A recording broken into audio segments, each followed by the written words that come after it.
Le ministre de la Culture prend part à l'iftar de l'Union générale du travail et de la santé qui clôture les travaux de son 3e congrès ordinaire.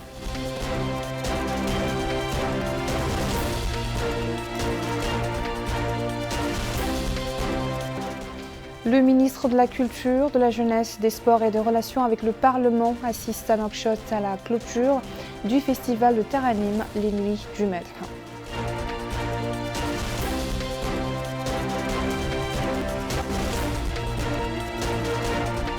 Et le Wali de l'Adrar supervise une opération de remise de transfert monétaire au profit de familles nécessiteuses mise en œuvre par le ministère de l'Action sociale, de l'enfance et de la famille.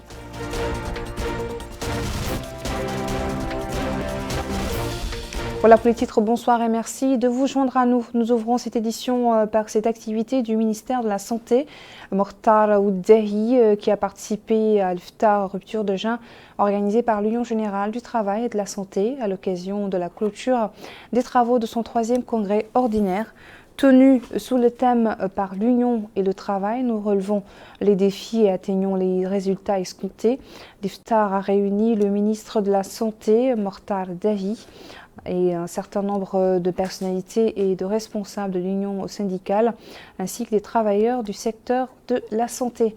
Rappelons qu'en marge du banquet de l'iftar, le ministre a remis à la présidente du conseil régional de Nouakchott, Fatimetou Abdelmalek, un certificat honorifique décerné par l'Union générale du travail et de la santé en guise de reconnaissance des grands efforts qu'elle a déployés tout au long du partenariat stratégique qu'elle a eu avec elle.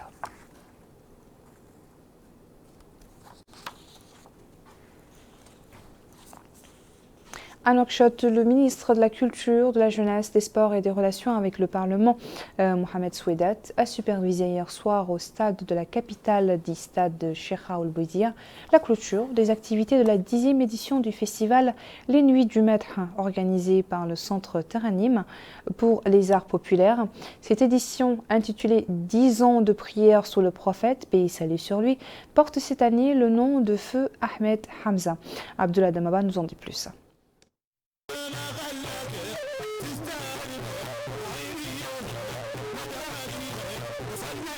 C'est au sein de l'enceinte du stade Cheikh Raoul Bouidia qu'a pris fin cette dernière soirée artistique de la 10e édition du festival Les Alimet.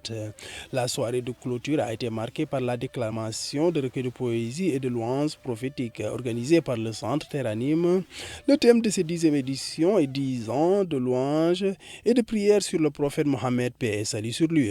Cette édition a aussi été dédiée au défunt Ahmed Hamza. Le ministre de la Culture, de la Jeunesse et des Sports et des Relations avec le Parlement, Mohamed Souedat, a remercié le centre Teranim et tous ceux qui ont œuvré pour la réussite de cet événement. Il a en outre affirmé que le gouvernement dirigé par le Premier ministre Mohamed Bilal Messoud soutient toutes les initiatives et contributions pratiques allant dans le sens de l'enrichissement de l'espace culturel national. Le directeur du centre Teranim des arts populaires, Mohamed Ali Bilal, a remercié le ministre de la Culture pour les facilités offertes, particulièrement le soutien afin de leur permettre de tenir leur activité dans un lieu adéquat. Il a par ailleurs déclaré que le centre Teranim est en train de mettre en place un partenariat efficace et solide basé sur les programmes et projets indiquant que ce festival n'est qu'un pan des différents programmes du centre Teranim. Plusieurs troupes artistiques se sont relayées le long de la nuit pour cette soirée de clôture. La grande mosquée de Nouakchott a abrité cet après-midi la 25e conférence ramadanesque qui a été consacrée dans sa première partie jurisprudentielle à la sincérité et ses vertus. La deuxième partie de la conférence dédiée aux questions de santé a abordé le jeûne et son impact sur les femmes enceintes. Comme à son habitude, la grande mosquée saoudienne de Nouakchott a abrité aujourd'hui la conférence ramadanesque quotidienne de ce 25e jour du mois béni, qui a été animée par le faqih Mohamed Danoul Yahri, lequel y a évoqué dans la première partie de celle-ci, dédiée à la jurisprudence, le sujet de la sincérité et de ses fruits. Le faqih a expliqué qu'être sincère relève d'un grand sens d'adoration d'Allah, conduisant le fidèle à tout faire pour l'amour de Dieu, ne voyant autour de lui que le Créateur pour être du coup d'une si haute moralité, à n'avoir que des comportements vertueux et sincères. La seconde partie de la conférence ramadanesque, qui est consacrée à la santé, a été animée par le gynécologue Mohamed Ould Boukhari, évoquant le jeûne et son impact sur les femmes enceintes, rappelant que la grossesse est divisée en 3 fois 3 mois et qu'au cours des 3 premiers mois, l'hormone de la progestérone, si elle est élevée, dérange l'appareil digestif, ce qui fait que la femme peut avoir du mal à se nourrir et perturbe ainsi sa grossesse. C'est dire que les fidèles ont suivi une conférence débat riche en enseignements sur leur religion et leur santé. Dans la wilaya de l'Adrar, le wali Abdallahi Mohamed Mahmoud a supervisé ce matin à la maison des jeunes de la ville d'Attar la cérémonie de remise de transferts financiers aux familles les plus nécessiteuses de la wilaya dans le cadre du programme spécial Ramadan 2023. La cérémonie de remise des transferts d'argent s'est déroulée en présence du Hakam de la Muqata d'Attar, de l'adjoint au maire de sa commune, du responsable de l'association des retraités de l'armée et des autorités sécuritaire de la wilaya. Abdullah Danaba. C'est au sein de la maison des jeunes d'Attar que s'est tenue cette cérémonie de remise d'aide financière au profit des familles démunies de ce wilaya. Ce soutien rentre dans le cadre du programme spécial Ramadan 2023 mis en œuvre par le ministère de l'Action sociale, de l'enfance et de la famille au profit de 10 000 familles nécessiteuses sur toute l'étendue du territoire national. Au niveau de cette wilaya, plus de 300 familles bénéficient de cette aide. Le wali de l'Adrar a mis en avant l'importance de ces transferts monétaires pour venir en aide aux familles démunies de la wilaya. Il a indiqué qu'il s'inscrit dans le cadre du programme du président de la République. Les bénéficiaires de ces transferts monétaires sont 222 femmes, chefs de ménage, 21 retraités et veuves de l'armée nationale, en plus d'une couverture financière au profit de 38 structures d'enseignement du préscolaire. L'adjoint au maire d'Attar a, au nom des habitants et du conseil municipal, exprimé des remerciements à l'endroit du président de la République pour cet appui au profit des résidents de cette ville, particulièrement durant ce mois béni du Ramadan.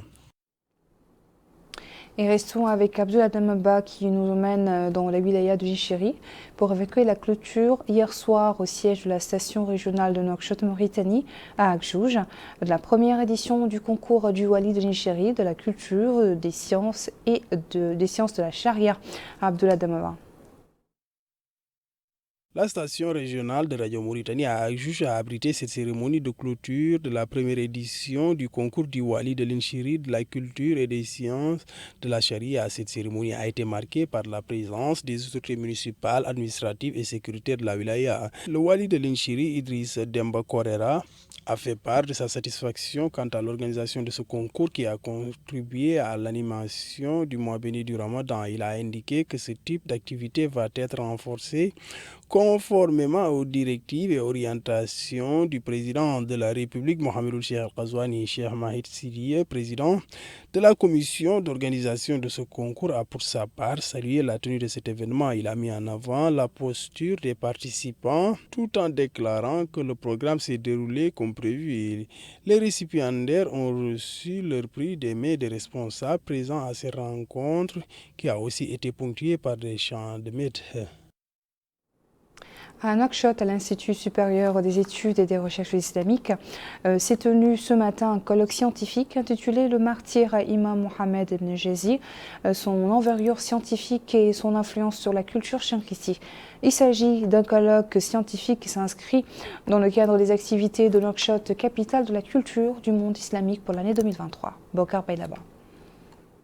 Ce colloque scientifique s'inscrit dans le cadre des activités de Nouakchott, capitale de la culture du monde islamique pour l'année 2023. Et dans une allocution prononcée à l'ouverture des travaux, le directeur général de l'Institut supérieur d'études et de recherche islamique, Mohamed Mahmoud Ould Sidi Yahya, a souligné qu'il n'est pas étonnant qu'un groupe de scientifiques se réunisse les 10 derniers jours du Ramadan à l'Institut supérieur des études et de recherche islamique pour débattre de savoir à travers l'œuvre d'un monument de la science islamique de l'envergure de l'érudit Mohamed ibn Jezi.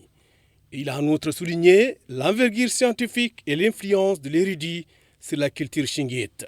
D'autres intervenants se sont relayés pour souligner que l'imam Mohamed ibn Jezi a eu une grande influence sur le patrimoine culturel mauritanien.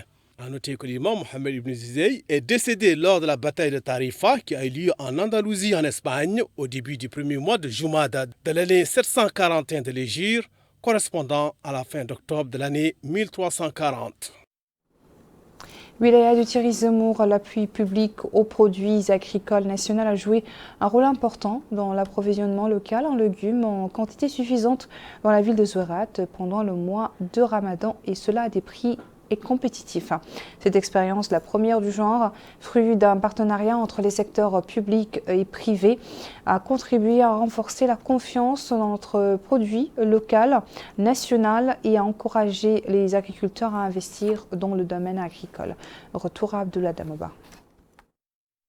Le soutien public aux producteurs locaux est devenu un enjeu crucial. Cette approche permet non seulement de favoriser l'économie nationale, mais également de faire l'économie sur le transport et de réduire l'impact environnemental. À Zouerat, le partenariat public-privé fonctionne à merveille. Et c'est un local de vente de légumes à des prix réduits qui est mis en service depuis le début du mois béni du Ramadan. Mohamed Ba est l'un des gérants de points de vente, explique que cette approche renforce la confiance dans nos produits locaux et encourage à davantage d'investissements dans l'agriculture. Les produits maraîchers viennent de la vallée, notamment dans certaines exploitations du Brakna. Et c'est un circuit économique qui est mis en place pour que les petits exploitants agricoles puissent satisfaire les citoyens en produits maraîchers ici du terroir. Mohamed Al-Hassan Ba fait partie de l'équipe de vente, affirme que le transport de légumes exige une bonne organisation et de la mutualisation des efforts, précisant qu'ils ont eu à effectuer 4 voyages de transport de produits maraîchers entre la vallée et Zouerat. Et certains produits comme les pastèques se vendent comme de petits pains. Les citoyens, eux, saluent cette belle initiative et encouragent à la reproduction de cette action à l'avenir, estimant qu'il est nécessaire de soutenir les producteurs locaux. En somme, le soutien public aux producteurs locaux est une approche de nature à stimuler l'économie locale en fonction des emplois et en générant des revenus. De plus, il contribue à renforcer la sécurité alimentaire en offrant des produits frais et de qualité aux consommateurs. C'est donc un élément de Bokar Bailaba. Ici à Nouakchott, la mosquée Ansar, située dans la Mourata de Sepra, a abrité le lancement des activités de la 5e édition d'orientation de l'ONG Sompu Kafou Dundé en coopération avec l'association Eslah des chers et des imams du Guidimara. Les manifestations de cette 5e édition ont été marquées par une conférence religieuse intitulée « Le jeûne et ses buts », au cours de laquelle nombre d'imams et de chers ont expliqué l'importance du jeûne et de ses bienfaits spirituels et sanitaires pour l'homme et de la récompense attendue de Dieu, mentionnant des mérites des 10 derniers jours du mois sacré. Ils ont appelé également les fidèles à saisir l'opportunité du mois béni pour se reconstruire et prendre leur destin en main. Un iftar a également été organisé au profit des imams et chers des fidèles présents à la mosquée. Nous clôturons ce journal par un détour dans la commune de Darnaïm qui a abrité hier soir une manifestation culturelle et artistique à laquelle ont participé plusieurs poètes littéraires ainsi que des troupes artistiques venues chanter les louanges du prophète, paix et salut sur lui. Poètes et troupes artistiques ont excellé dans leur chant et leurs poèmes à glorifier et à magnifier la vie et l'œuvre du prophète, paix et salut sur lui, ses miracles, ses croisades et son œuvre. Prenant la parole à cette occasion, le maire de Darnaïm, Momin Rotoub, ou le Momin, a affirmé que le but de cette soirée est de faire revivre l'héritage islamique, de purifier les âmes et d'œuvrer pour ce qui plaît à Dieu Tout-Puissant.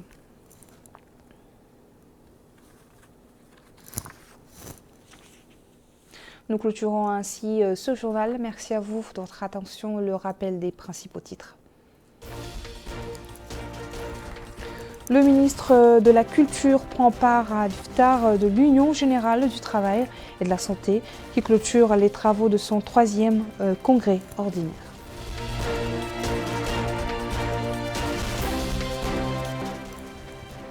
Le ministre de la Culture, de la Jeunesse, des Sports et des Relations avec le Parlement assiste à Nouakchott à la clôture du festival de Taranim, les Nuits du Melh.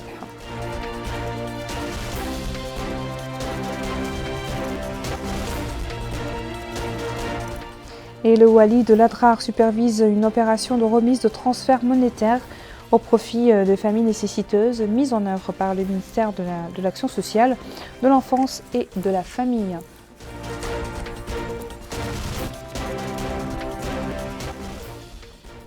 Merci de votre fidélité au programme d'El Mauritania. Très bonne suite de programme.